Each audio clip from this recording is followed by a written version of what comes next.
Hi, my name is May Louie. I am a writer, activist living in Toronto, and I'm on the board of directors of Mayworks Festival of Working People and the Arts.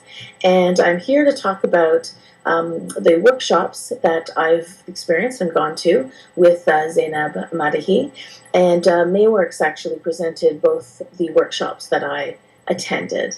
And I enjoyed the workshops a great deal. I got a fair bit out of them, and I have my own challenges with some of the material in terms of being myself, even though I'm not from Western European background, born in Canada, mixed race.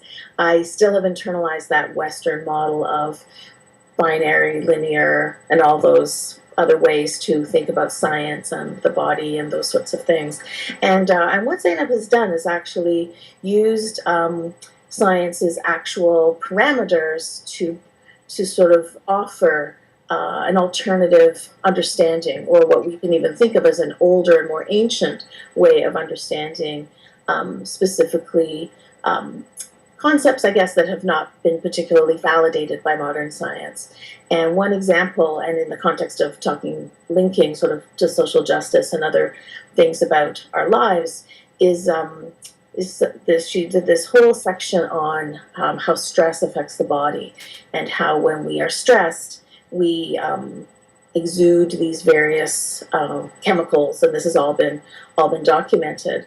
But as we live in a fairly stressful world, we think about various injustices and oppressions that people experience on a daily basis, individually, as well as facing sort of systemic barriers that both might affect us personally or affect people in our lives, or simply are out there as part of the world that we feel are wrong and want to change. And that living under those experiences for so long can elevate our body's tolerance for stress and adrenaline and the sort of fight, flight. Oh God, I forget the last one.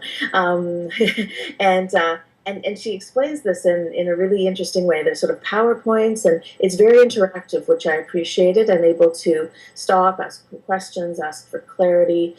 She's been working with this material very, very obviously for a very, very long time, and was certainly in the workshops that I attended. Some people would ask questions within their own struggles, similar to myself, and I have asked questions as well in terms of having, whether it's resistance or, again, sort of struggle with some of the material.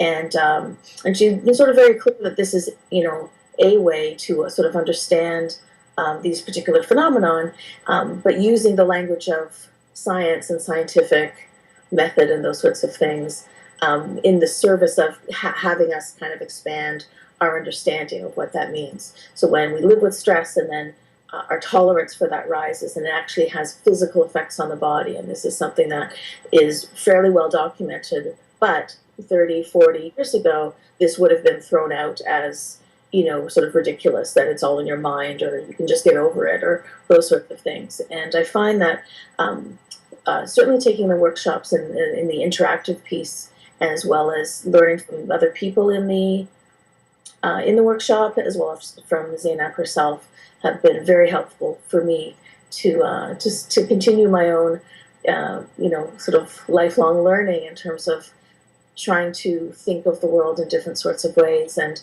really understanding that it's not like I've ever been, oh yeah, science has the answer for everything. So it's not that I'm in that camp at all, but just that it really helps to hear other people talk about what their belief system is and where they're coming from, and having it all sort of not necessarily resolved, but certainly be part of sort of a larger way to rethink the fairly narrow ways that mainstream science in particular, but also even just the mainstream world, and where it sort of slots us in.